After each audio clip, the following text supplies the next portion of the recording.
Hey, Cody, I just got a phone call from Brian at Dundee Auto Collision. Oh yeah, what's up?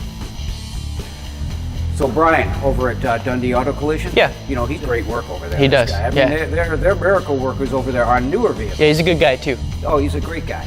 Runs a real good shop, clean shop, but he works on cars that are in on Monday and need to be out by Friday. Yeah. Because these people need their newer cars. Yeah, they work pretty fast. They do. So he's got an employee over there that he called me up and said, hey, I gotta let him go. He's just not a fast enough worker for me. Okay. He's real thorough.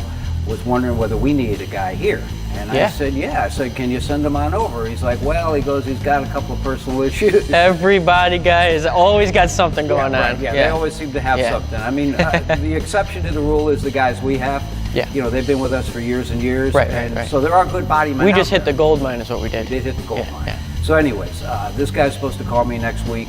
If I'm not here, if I'm out on an inspection or something, I told him to ask for you. Yeah, we'll get him in the office, feel him out, and go from there. Okay? Alrighty. Sounds good.